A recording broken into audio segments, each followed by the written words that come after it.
Mahakasika ny ady amin'ny valala araky ny nambarany ministry ny fambolena Andriamatofo Ravatomanga Roland dia haritra 3 taona ny ady atao amin'ny valala izay efa misy tokoa ny fandraisana andraikitra manoloana ny fianaky ny valala eto andrenivohitra amin'izao fotoana izao. Efa nahazo ny fanohanan'ireo mpiara-miombonantoka ny malagasy amin'izany ady izany na ara-teknika io na ara-bola ihany koa. Rahantsika ny fanazavan'ny ministry ny fambolena mahakasika indrindra n'izay ady atao amin'ny valala izay. Raha ny vinavina nataondry zareo teknisianina zany tsy mamorona na manamora zavatra fa ny zava-misy tena toerana na de adindrareo de navoakany fa ao anatin'ny 3 taona vao vita io ady amin'ny valala io.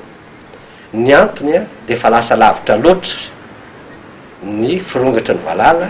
nanomboka tamin'ny taona 2020 ka hatramin'izao tsika miteny zao.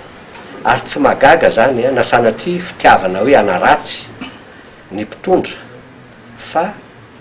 isaky ny misy crise politika ka miala ny mpamatsy vola de sahirana tsika. Ho an'izay matadidy de ampatsahiviko eto ary ho an'izay tsy malala de ampahafantariko eto fa izao mahazo atsika izao de mitovy tanteraka na de hoe mbola latsaka kely azy zao tsy mahatratra ny gravité ngamba ny lazako azy na fahamafa fanafiana tamin'ny taona 1970 7 tamin'izany fotoana zany tadiditsika ngamba ho an'izay mahatsiaro fa niakatra ary namakivaky any tapy tanàna na Tananarivo ny valala na meno hatrany Analakely ty ambany ty Anosy aty niakatra teny Ambatoroka sy manodidina nandrakotra ny tanàna manontolo. Tsy maniry loha zaka hoe afara am'izany fa ny zava-misy dia ny tsy fahavitany ny traitement na ny fiarovana araky azo atao nandritra ny 3 taona tamin'ny taona 3 ka tamin'ny 9 tamin'izany fotoana zany ary tamin'ny taona 12 ka hatramin'ny 13 teo dia tsy maintsy miteraka firongatra ny valala satria biby mananaina ohatrany mananaina rehetra ireo rehefa tsy vitanao ny mamono azy de miteraka izy de mirongatra de misy ny première, deuxième ary 3e génération. Zay zany ny zava-misy. Kanefa am'izao fotoana dia tiako mampafantatra ny vahoaka malagasy rehetra na manamafia nefa voalazako tamin'ny volana aogositra septambra fa nahazo ny vola raika amby roapolo tapitrisa dolary tsika hoentina manao an'izany ady amin'ny valala zany amin'ny taona 13 efa nahazo vola fanampiny 5 tapitrisa dolary koa azytsika hoentina miady amin'ny taona 14 nefa fantatra fa mbola tsy ampy zany fa mbola mila eo amin'ny 20 tapitrisa dolary tsika amin'ny taona 14 ary mbola mila eo amin'ny 10 tapitrisa dolary eo koa ny vinavina nataondreo manampaizana amin'ny taona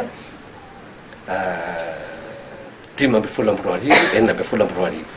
ny fizotra ny ady zany zao de hoe am'ty taony ty 14 no tonga amin'ny atao hoe pic na ny faratampony amin'ny fanafian'ireo valala reo satria ny voaka daholo ny kijeja foy ny atody voaka ny kijeja na nanelatra ny valala aveo de io miparitaka eran'ny Madagasikara. Ny tiako ampahafantarina kosa nefa de hoe aiza ho aiza ary ny ady atao am'izany valala zany am'izao fotoana. Nanomboka tamin'ny volana septambra tamin'ny taona lasa dia tonga ny hélicoptère voalohany nandeha namafia ny fanafody amin'ny ilany atsimon'ny Madagasikara manodidina ny Tuliara ampany Ejeda tonga tatia Morondava ary ny ilany Amorombe iny satria fantatra fa avy any no fipoiran'ireo zana-balala reo. Tamin'ny volana novambra 13 de tonga ndraiky io ny hélicoptère faharoa satria io moa tsy maintsy kadindry zareo arak'izay fahitany ny atao hoe prévision eo am'izany invasion zany dia nanampy ny hélicoptère voalohany efa nanao ny asany. Ary tamin'ny volana février farany teo de tonga ny hélicoptère fahatelo. Ny efa ao daholo zany araky ny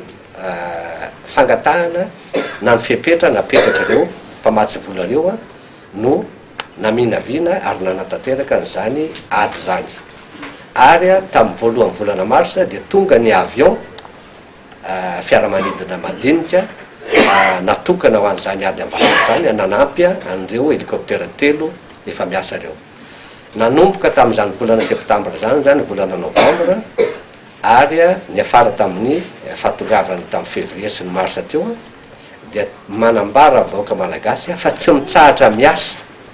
ireo helicoptera telo sy fiaramanidina ray ireo